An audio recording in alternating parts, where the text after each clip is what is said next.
What is neo-colonialism? To use the term neocolonialism is to concept the perpetuation of the imperialist oppression and colonialist domination in a different and essentially new format given other achievement of independence. And neocolonialism means political exploitation, economical control, and cultural dependency.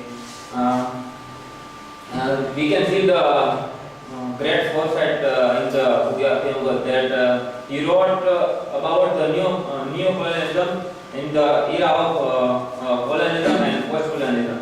So he used very well the neocolonialism. So before that discussion, we will watch one video about the neocolonialism.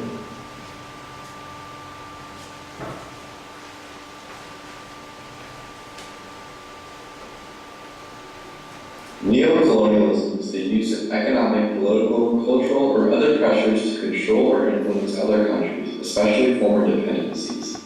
It is a type of financial imperialism in which more developed countries and multinational corporations exploit the abundance of natural resources in the less developed world. Neocolonialism is most seen today in Africa. The World Bank estimates that 65% of Africa's best arable land is still controlled by white settlers or multinational corporations. And according to a recent UN Africa Progress report, Africa loses $62 billion each year through foreign multinational corporations, illegal tax evasion, and exploitative practices.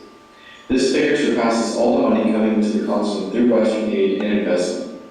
Financial imperialism involves Western capitals using the International Monetary Fund and World Bank to overburden African economies with debt and force the governments to enact counter-developmental policies, such as privatization and structural adjustment, that put the interests of foreign capital over local labor. The effects of neocolonization are a lack of African control over wealth, land, and resources, which ultimately hurt the economies of African nations while profiting multinational corporations in the more developed world. Neocolonialism allows poverty to thrive by robbing the African nations of the economic profit from their resources, which causes development to stagnate. One of the earliest examples of neocolonization is during the expansion of the Roman Empire. The Romans would use the people they conquered as slaves in agriculture and industry, such as milling and mining. They would use the precious metals of the lands they conquered in exchange for goods from Han China for economic gain. Another example of neocolonization is during the Abbasid Empire's expansion. Along with the use of cultural domination by the spread of Islam, the Abbasids taxed the non-Muslims they controlled as a way of economic and profit and coercion into the converting people on the lands they conquered. The Abbasids also used the lands they conquered for gold, silver, copper, and iron, and used them in trade. In the early modern era, the Portuguese and other European powers established trading posts on the East African coast, such as the trading cities of Kilwa and Mombasa, or the Dutch in South Africa. The Europeans' imperialism allowed them to greatly increase economic profit by trading with wealthy African emperors and other Asian countries through the Indian Ocean. This increased the distribution of African slaves and exerted European dominance within Africa. After the Industrial Revolution spread throughout Europe, the need for raw materials increased as they could be used for industrialized products. The Europeans were able to use their colonial power and military technology to force many native people and African slaves to work on sugar, rubber, and palm oil plantations, as well as work in mines for the extraction of silver. The raw materials were brought back to Europe to be made into industrialized products to sell to consumers, which boosted European economies, while the Latin American colonies were used solely for their raw materials.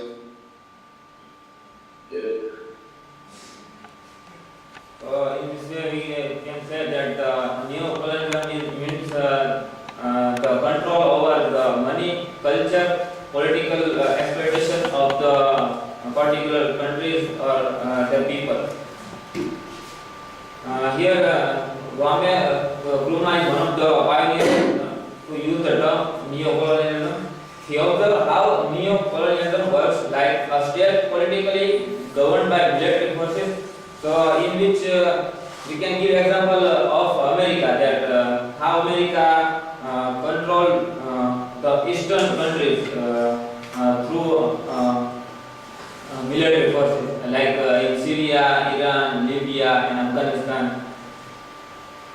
because America has not any company in those countries.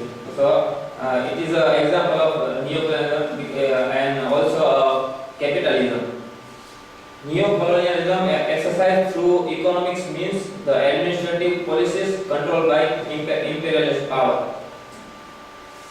To concern to maintain the former colony in the yoke of economic oppression is obviously not sadism. It is not out of wickedness or ill will that such an attitude is adopted. It is because the handling of their national riches by the colonized people compromises the economic equilibrium of the former occupant. This said by Franz Fanon. And in the novels of Ngugi'Wa Thiong'o,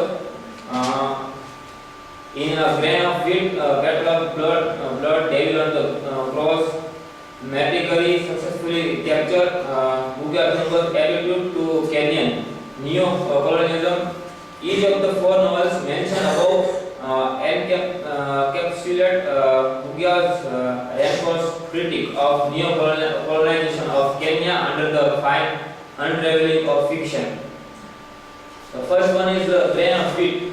A grain of wheat severely criticized the native predators like Ngugi'wa, who received kudos from the innocent natives but connived at the demolition of Kenyan anti-colonial movement by betraying Kihika, a freedom fighter, to the imperialist power.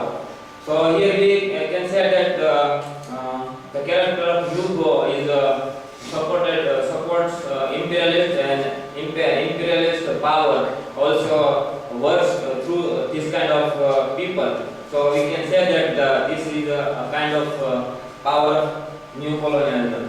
In other, second, battles of blood. No country, no people can be truly independent for as long as their economy and culture are dominated by foreigners. This was that I was trying to show in Battle of Blood, that imperialism can never develop our country or develop us Kenyans. These lines said by Ngugi'Wa Thiong'o in his novel Battle of Blood, that Battle of Blood caricature the myth of independence in the post-independence era. So he wrote about the in the era of post-independence about the new colonialism, the control in culture, in economics, and in political elements also. Other novels, there are two novels, David on the Cross. He written about the Christianity and the criticized the Christianity in this novel, Devil on the Cross and Matigri. Also have elements of neo-colonialism. These all novels deal with multiple themes of neo-colonialism like malice of capitalism, modernization and neo-colonialism. The post-independence crisis and disillusionment, and finally the exploitation of women. So in this our present era, we can say that this also a kind of neo-colonialism, because the Western company, there are many Western countries companies who work this type that in everywhere their company working in the form of food or drinks and many things. So we can say that America or other Western country control third world countries through this kind of multinational companies and capitalism. So to sum up, Ngugi'Wa Thiong'o used neo-colonialism as a main theme of his work through the concept of Franz Fanon and tried to criticize the new way of occupation. So in this way we can say that how Western countries created a new way of making colonized through market. Thank you.